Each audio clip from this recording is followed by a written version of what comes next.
Welcome back to Friday Night Frights. Tonight we will be concluding The Legend of Sleepy Hollow by Washington Irving. As we all know, the story of Legend of Sleepy Hollow is about a pedagogue named Ichabod Crane, who goes to a small village in Sleepy Hollow, New York, so he could teach the town's children. Taken up with the tales of spooks and monsters, he is smitten by the story of the Headless Horseman. Now, for the conclusion, The Legend of Sleepy Hollow.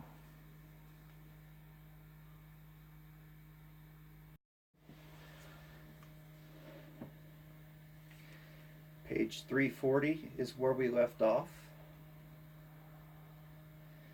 From the moment Ichabod laid his eyes upon these regions of delight, he is now at the fall feast.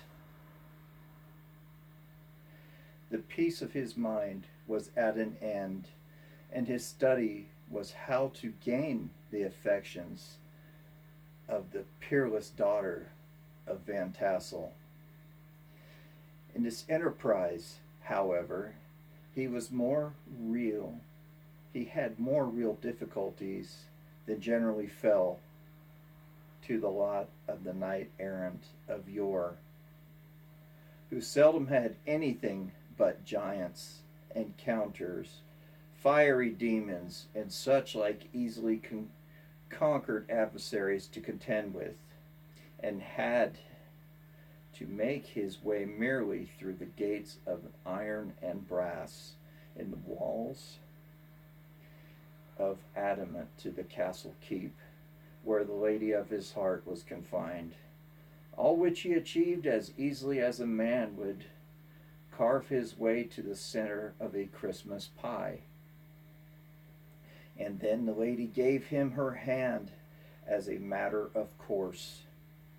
Ichabod, on the contrary, had to win his way to the heart of a country coquette, beset with a labyrinth of whims and caprices, which were forever presenting new difficulties and impediments, and had to encounter a host of fearful adversaries, a real flesh and blood, the numerous rustic admirers who beset every portal to her heart, keeping a watchful and angry eye upon each other, but ready to fly out of the common cause against any new competitor.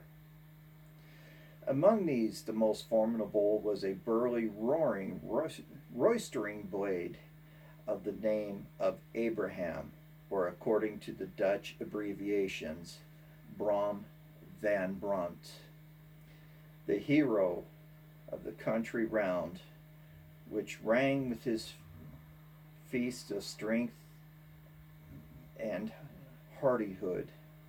He was broad-shouldered, double-jointed, short curly black hair, and a bluff but not unpleasant countenance, having a mingled air of fun and arrogance. Sounds much like me, except for the hair.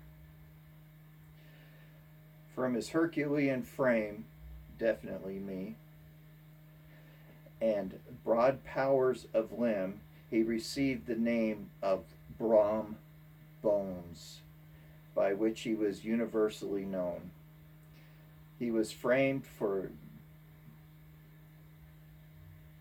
great knowledge and skill in horsemanship, being as dexterous on horseback as a Tartar. He was foremost at all races and cockfights, and, with the ascendancy which boldly strengthened requires in rustic life, was the umpire in all disputes, setting his hat on one side, giving his discussions with an air of tone admitting of no gainsay or appeal. He was always ready for either a fight or a frolic, but had more mischief and ill within his composition, pardon me, and with his overbearing roughness. That was a strong dash of waggish good humor at bottom. He had 3 or 4 boon companies who regarded him as a model, and at the head which he scoured the country, attending every sense of feud and merriment for miles around. In cold weather he was distinguished by a fur cap surmounted with a flaunting foxtail, with the folks at a country gathering described his well-known crest at a distance. Whisking about among the squad of hard riders, they always stood for the squall. Sometimes his crew would be heard dashing among the past farmhouses at midnight, with a whoop and a halloo, with a troop of Don Cossacks. And the old dames, startled out of their sleep, would listen for a moment till the hurry-scurry had clattered by, and then exclaim, "Aye, there goes Brom Bones and his gang." The neighbors looked up to him with a mixture of awe, admiration, and goodwill, and with any madcap prank or rustic brawl occurring in the vicinity, always shook their heads with a warranted Brom Bones was at the bottom of it. The Rantipole hero had for some time singled out the blooming Katrina for the object of his uncouth gallantrix, and through his amorous toyings and something like the gentle caresses endorsements of a bear, yet it was whispered that she did not altogether discover his hopes. Certain it is his advances signals of rival candidates to retire, who felt no inclination to cross a line with his armors, and so much that when his horse was seen tied to Van Tassel's palling at the Saturday night, a sure sign that his master was courting, or as it is termed, sparkling, with all other suitors, passed by in despair and carried the war with other quarters. Such a comfortable rival, in whom Ichabod Crane had counted and considered all things a stouter man than would have shrunk from the competition, and a wiser man would have despaired. He had, however, a happy mixture of pliability and perseverance in his nature. He was in form and spirit like a supple jack, yielding but tough. Though he bent, he never broke, and though he bowed beneath the slightest pressure, yet the moment it was away, jerk, he was as erect and carried his head high as ever. To have taken the field openly against his rival would have been madness, and he was not a man to be thwarted in his armors any more than a stormy lover Achilles. Ichabod, therefore, however, made his acquaintance in quite gently and insinuating manner. Under cover of his character and singing master, he had made frequent visits to the farmhouse. Not that he had anything to apprehend from the meddlesome interference of the parents, which is so soft, and from a stumbling block to the path of lovers. Balt Van Tassel was an easy, indulgent soul. He loved his daughter better than his pipe, and, like a reasonable man and an excellent father, let her have her way in everything. His noble little wife, too, had enough to do to attending to her housekeeping and manage her poultry,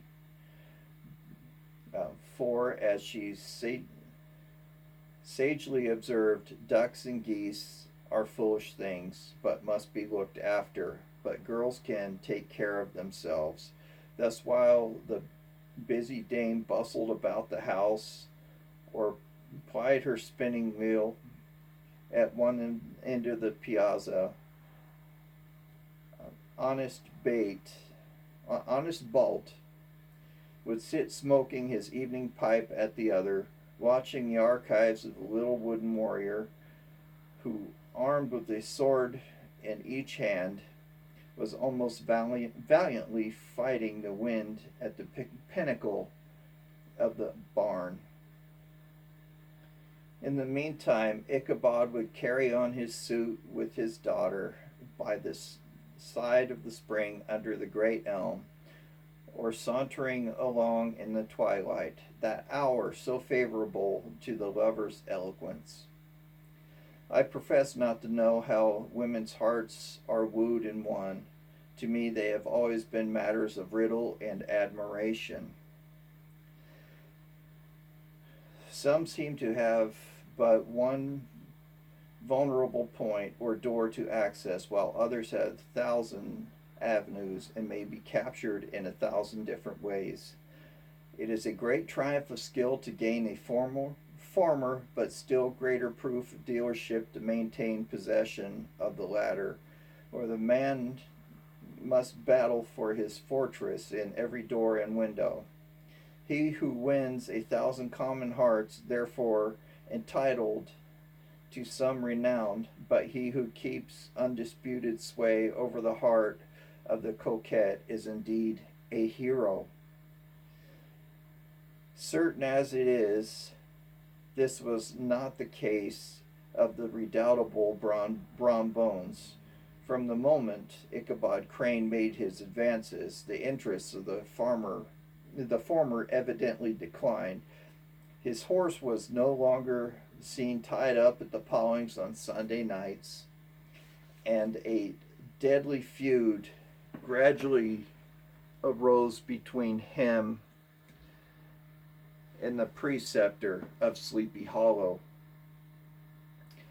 Brum had a degree of rough chivalry in his nature, would fain have carried matters to open warfare, and was settled their pretensions of the lady according to the mold of those who concise as simple reasoners, the knights errant of yore, a single combat.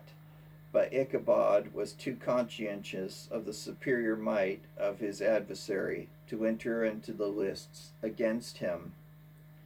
He had overheard a boast of Brom Bones that he would double the schoolmaster up and lay him on the shelf of his own schoolhouse, and he was too wary to give him an opportunity.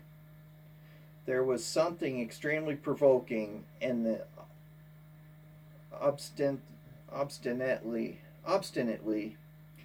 pacific system, and it left Brom to alternative but to draw upon the funds of a rustic waggery in his disposition, and to play off boorish practical jokes upon his rival. Ichabod became the objection of whimsical persecution to Bones and his gang of rough riders. They harried his hitherto peaceful domains, smoking out his singing school by stomping up the chimney, broke into the schoolhouse at night in spite of the formidable fastings of with the window stakes, and turned everything topsy-turvy, so that the poor schoolmaster began to think that it was witches in the country held their meetings there.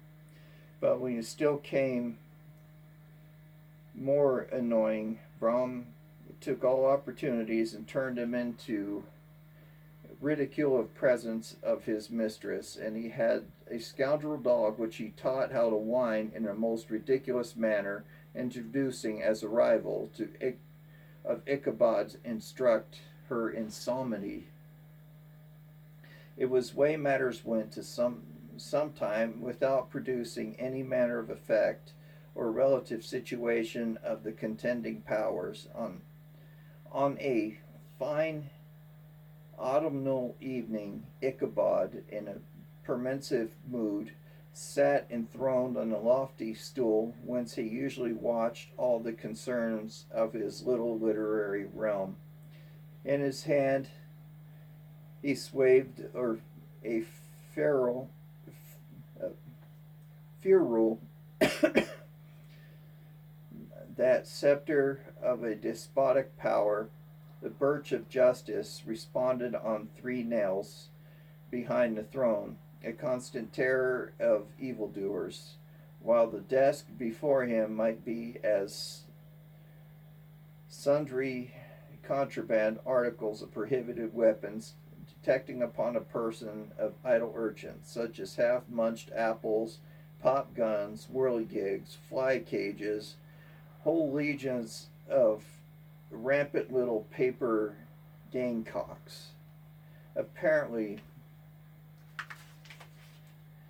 things had been some appalling act of justice recently afflicting for his scholars, where they were busily intent upon their books, or slashily whispering behind them, with one eye kept upon their master. A kind of buzzing stillness reigned throughout the schoolroom.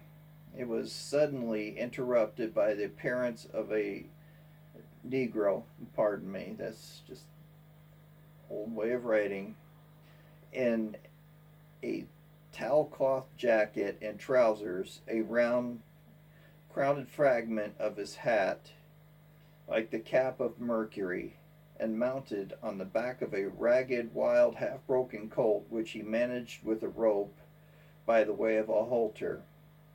He came clattering upon the school door with an invitation to Ichabod to attend a merrymaking or quilting frolic to be held in the evening at the Mynheer Van Tassel's, and having delivered his message with that air of importance and effective line language which a Negro and apt to display on petty embassies to the kind, he dashed over the brook and was scampering away up the hollow, full of importance, pardon me. He's full of importance and hurry in his mission.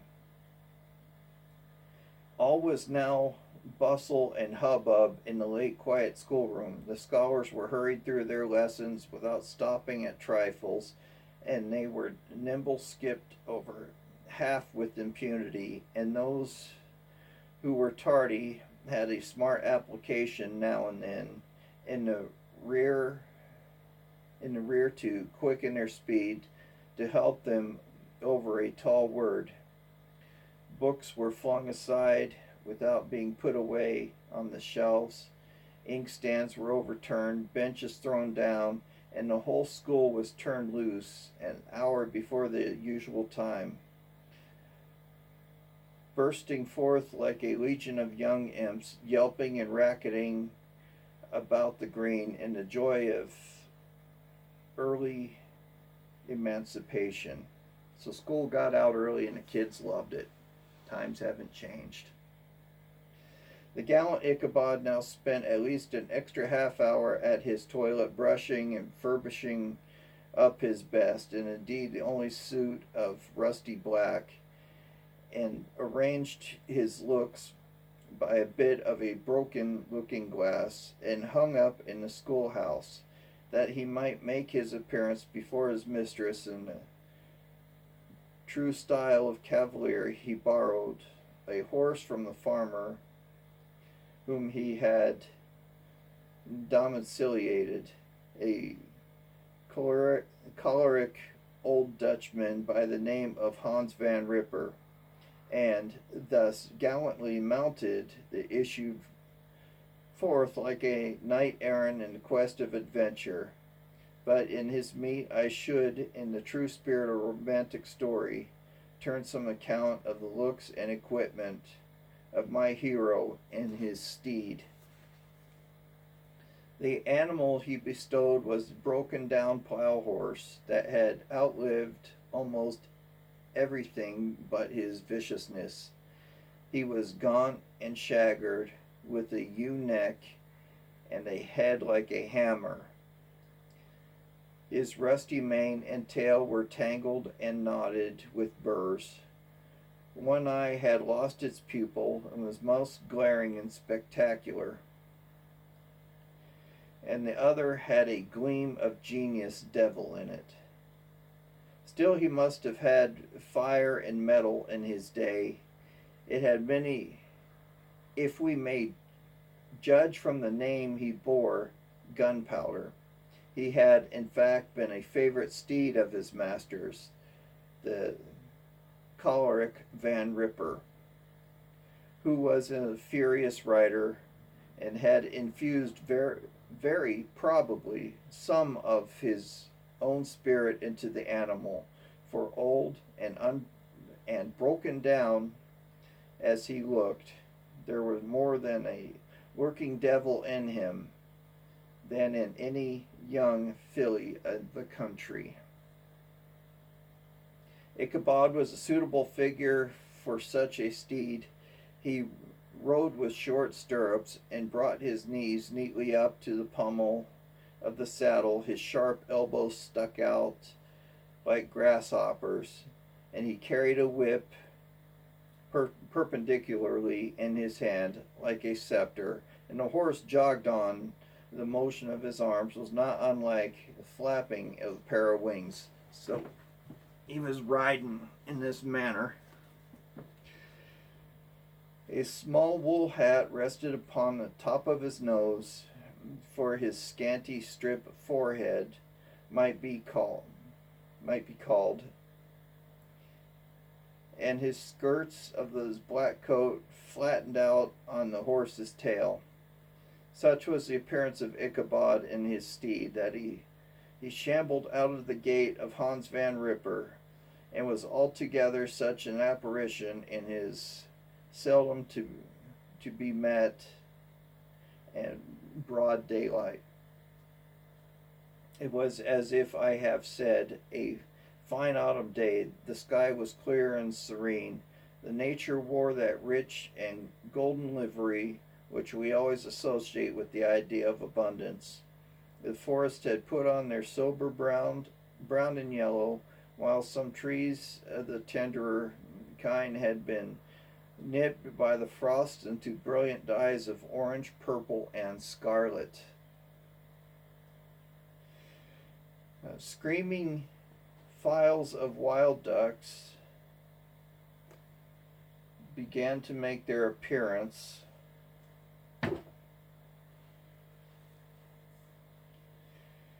High in the air, the bark of a squirrel might be heard from the groves and breach of the hickory nuts, and the pensive whistle of the quail at intervals while the neighbors stubble field. Small birds were taking their farewell banquets in the fullness of the revelry, and fluttered, chirping and frolicking from bush to bush, from tree to tree, capricious from the very profusion of variety around.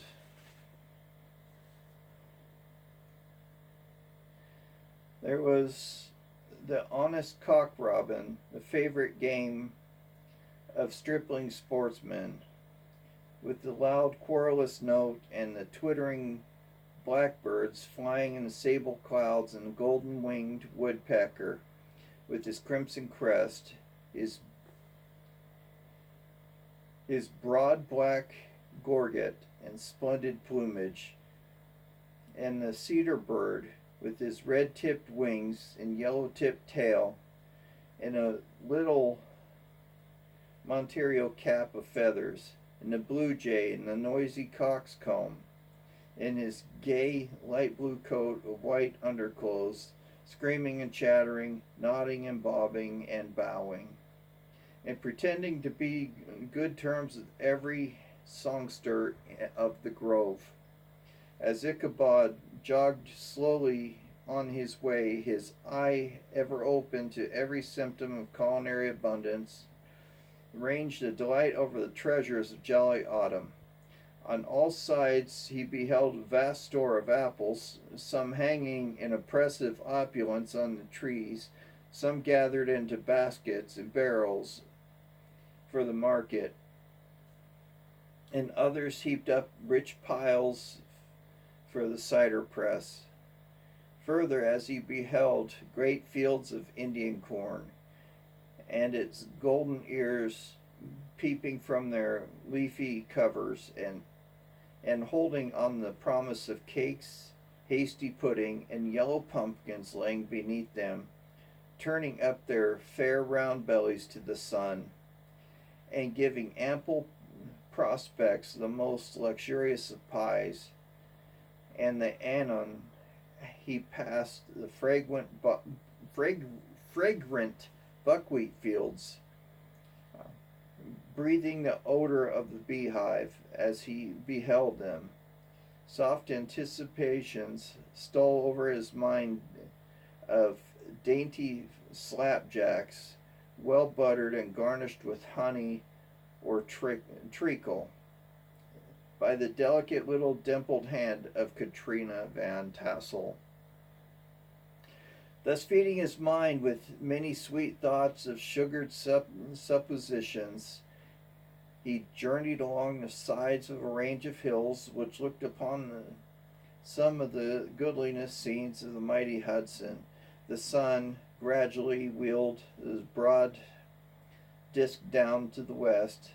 The wide bosom of the Tappan motionless and glassy, except that here and there gentle undulation waved and prolonged the blue shadow of the distant mountains. A few amber clouds floated in the sky without the breath of air to move them.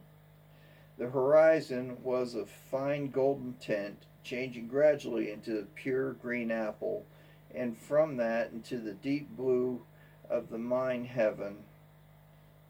A slanting ray lingered on the moody crests of precipitations that overhung some parts of the river, giving greater depth to the dark prey purple of the rocky sides. A sloop was loitering in the distance, dropping slowly down to the tide until sail hanging uselessly against the mast and reflecting in the sky, gleaming among and still water, it seemed as if it were the vessel of suspecting in the air. The vessel was suspended in the air. My apologies. It was toward evening that Ichabod arrived at the castle of the Heer Van Tassel, which he found thronged with the pride and flower of the adjacent country. Old farmers, a spare leather-faced raced in the homespun coats of breeches, blue stockings, huge shoes, and magnificent pewter buckles. Their brisk, withered little dames in close-gripped caps, long-waisted short crowns, homespun petitions with scissors and pin cushions, and gay calico pockets hanging from the side. Buxom lasses almost as antiquated as their mothers, except they wore a straw hat, a fine ribbon, and perhaps a white frock, gave symptoms of city innovation. The sons in short square-skirted coats with rows of stupendous brass buttons, their hair gently queued in the fashion of the times, especially if they had procured an eel skin for that purpose, it being esteemed throughout the country as a potent nourisher and strengthener of hair. Brom Bones, however, was the hero of the scene, having come to the gathering on his favorite steed, Daredevil, a creature like himself, full of meddle, and mischief, in which no one but himself could manage.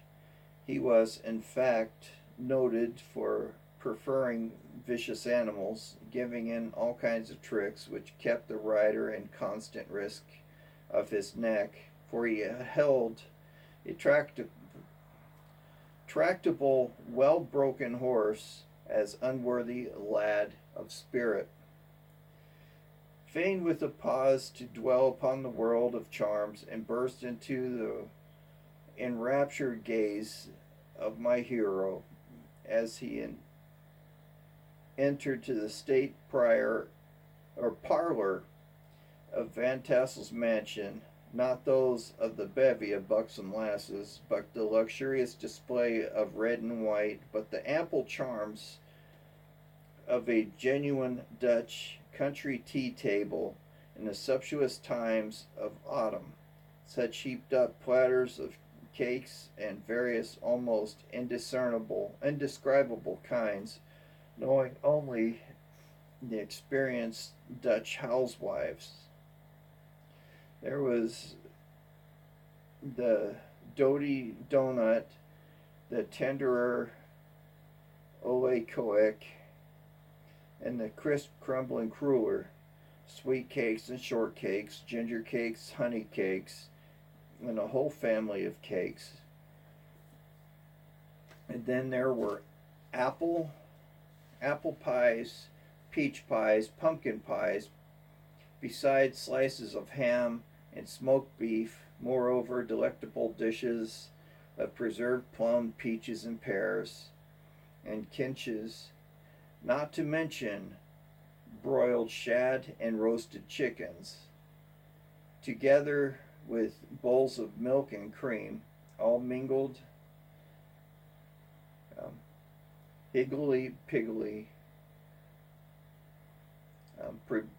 pretty much as if I had immersed them with a motherly teapot, sending up its clouds of vapor from the midst. Heaven bless the mark. I want breath and time to discuss this banquet as it deserves, and too eager to get into my own story. Happily, Ichabod Crane was not in so great a hurry as his historian, but an ample justice of every dainty. He was the kind of thankful creature whose heart deflated in proportion as his skin was filled with good cheer, whose spirits rose with eating, and some men's do with drink. He could not help to rolling his large eyes around him as he ate, and chuckling with the possibility that he might one day be lord of all this scene and almost unimaginable luxury and splendor. Then he threw out how soon he had turned his back upon the old schoolhouse, snapping his finger in the face of Hans Van Ripper and every other, pardon me the term, every other niggardly patron, and kicking any internet pedagogue out the doors and should dare to call him comrade. Old Baltus Van Tassel moved about among his guests with a face dilated with content and good humor, round and jolly as the harvest moon. His hospitable attentions was brief but expensive, being confined to a shake of the hand, a slap on the shoulder, a loud laugh, and a pressing invitation to fall to and help themselves. And now the sound of music from the common room or hall summoned to the dance. The musician was an old gray-headed Negro who had been the orchestra of the neighborhood, or had made more than half a century. His instrument was as old and battered as himself. The greater part of the time he scraped on 2 or 3 strings, accompanied every moment of the bow with a motion of the head, bowing almost to the ground and stamping with his foot, however, a fresh couple were to start. Ichabod prided himself upon his dancing as much as upon his vocal powers. Not a limb, not a fiber about him was idle, and to have his loosely hung frame in full motion clattered about the room with what would have been thought Saint Vitus himself, that blessed patron of the dance. He was figured before you in person. He was the admiration of all Negroes, who, having gathered of all ages and sizes from the farm and the neighborhoods, still forming a pyramid of shining black faces at every door and window, gazing with delight at the scene, rolling their white eyeballs and showing grinning rows of ivory from ear to ear. And how could the flogger of urchins be otherwise than animated and joyous? The lady of his heart was his partner in the dance, smiling graciously in reply to his amorous oglings, while Brom Bones, sorely smitten with love and jealousy, sat brooding by himself in one corner. While the dance was at the end, Ichabod was attracted to a knot of sager folks who, with old Van Tassel, sat smoking at one end of the piazza, gossiping over former times and drawing out long stories about the war. This neighborhood, at the time of which I am speaking, was the one highly favored places among which abound with chronicles of great men. The British and American line had run near it during the war. Pardon me. It had therefore been the scene of marauding and infestation with refugees, cowboys of all kinds of bordering chivalry. Just sufficient time had elapsed to enable a storyteller to dress up his tale with a little becoming fiction, and in the incessantness of the recollecting to make himself the hero of every exploit. There was the story of Dofue Martling, a large blue-bearded Dutchman who had nearly taken a British frigate with an old iron 9-pounder from a mud breastwork, that his gun burst at the sixth discharge, and there was an old gentleman who shall be nameless, began a rich mynheer to be lightly mentioned, who, in the Battle of White Plains, which is in New York, being an excellent master of defense, parried a musket ball with a small sword, insomuch that it absolutely felt it whiz around the blade and glance off the hilt, as proof in which he is ready at any time to show the sword, that the hilt a little bent, and with several more than been equally great in the field, no one of whom was persuaded that he had considered a hand at bringing the war to a happy termination.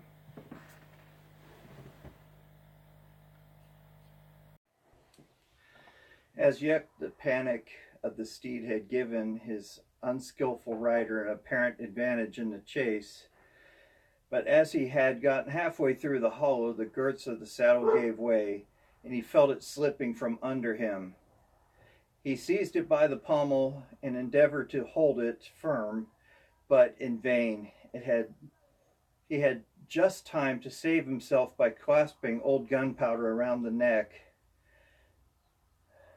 when the saddle fell to the earth, and he heard it trampled underfoot by his pursuer. For a moment the terror of Hans Van Ripper's wrath passed across his mind, for it was his Sunday saddle.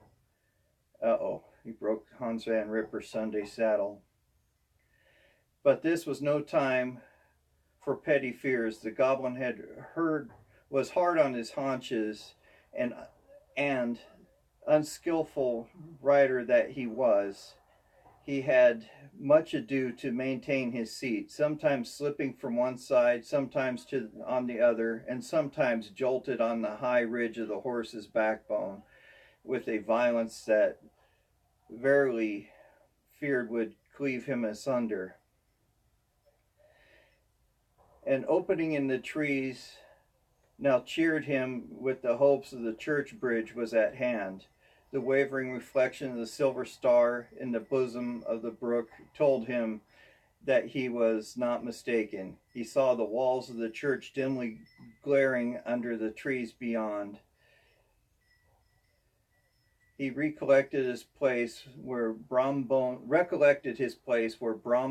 ghostly competitor had disappeared. If I can just reach the bridge, he thought, thought Ichabod, I am safe. And then, just as he heard the black steed panting and blowing his nose behind him, he even fancied that he felt his hot breath. Another conclusive kick to the ribs, and old Gunpowder sprang upon the bridge. He thundered over the resounding planks, and he gained the opposite side. And now Ichabod cast a look behind him to see his pursuer should vanish according to the rule in a flash of fire and brimstone. But then, just then, he saw the goblin rising in his stirrups. In the very act of hurling his head at him, Ichabod endeavored to dodge the horrible missile, but it was too late, and encountered his cranium with a tremendous crash. He was tumbled headlong into the dust, and Gunpowder, the black steed, and the goblin rider passed like a whirlwind. The next morning the old horse was found without his saddle and bridle under his foot, and with the bridle under his foot, soberly chomping the grass at his master's gate. Ichabod did not make his appearance at breakfast. Dinner hour came, but no Ichabod. The boys assembled at the schoolhouse and strolled idly by the banks of the brooks, but no schoolmaster. Hans Van Ripper now began to feel some uneasiness about the fate of poor Ichabod and his saddle. An inquiry was set on foot, and after the diligent investigation, they came upon his traces. In one part of the road heading to the church was found the saddle trampled in the dirt. The tracks of horses' hooves deeply dented the road, and evidently at furious speed. It was traced to the bridge beyond which, on the bank of the road, came part of the brook, where the water ran deep and black, and was found the hat of the unfortunate Ichabod, and close beside it a shattered pumpkin. The brook was searched, but no body of the schoolmaster was not recovered. Hans Van Ripper, as executor of his estate, examined the bundle which contained all of his worldly effects. It consisted of 2 shirts and a half, 2 stocks for the neck, a pair or 2 of worsted stockings, an old pair of corduroy small clothes, a rusty razor, a book of psalm tunes full of dog's ears, an unbroken and a broken pitch pipe. Also, as to the books and the furniture of the schoolhouse, they belonged to the community, except Cotton Mather's History of Witchcraft, a New England Almanac, and a book of dreams and fortune telling, which was a sheet of foolscap, which much scribbled and blotted, and several fruitless attempts to make a copy of verses in honor of the heiress Van Tassel. These magic books in the poetic scroll were forthwith consumed in the flames by Hans Van Ripper, for whom the time forward determined to send his children no more to school, observing that he never knew any good to come of the same reading and writing. Whatever money the schoolmaster possessed and had received his quarter pay but a day or two before must have been about his person at the time of his disappearance.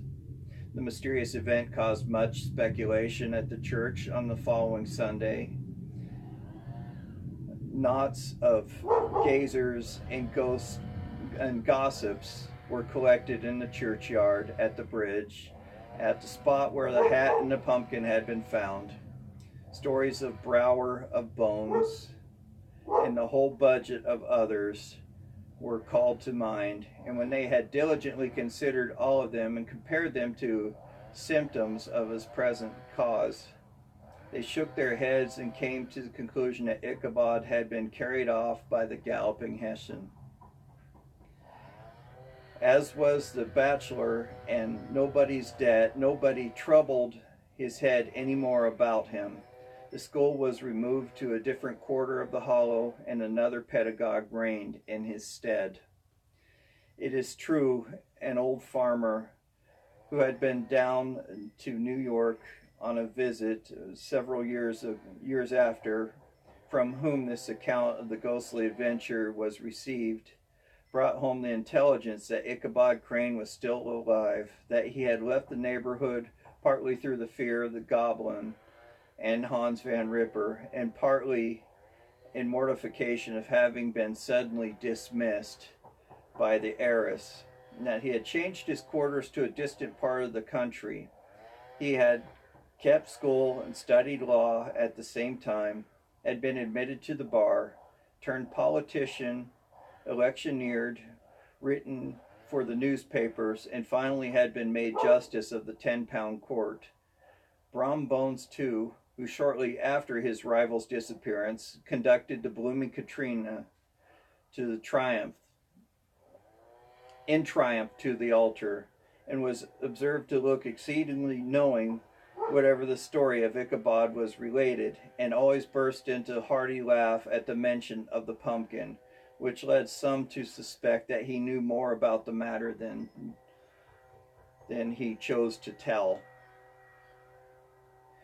The old country wives, however, who are the best judges of these matters, maintained on this day that Ichabod was spirited away by supernatural means, and it is a favorite story often told the neighborhood around the winter evening fire. The bridges became more than ever an object of superstitious awe, in that the reason why the road has been altered in late years as to approach the church by the border of the mill pond, the schoolhouse, being deserted, soon fell to decay and was reported to be haunted by the ghost of the unfortunate pedagogue, and the plowboy, loitering homeward in still summer evening, has often fancied his voice at a distance chanting the melancholy psalm tune among the tranquil solitudes of Sleepy Hollow. It's the end. So I hope you enjoyed that reading. I apologize for not being a strong reader, but I battle dyslexia. I hope you enjoyed the story. Have a safe and happy Halloween. This will conclude the segment of Friday Night Frights. I will resume it again next year. And we'll see you this coming Tuesday for another G.I. Joe toy review. Remember, always be kind to everyone, especially be kind to animals. We'll talk to you later.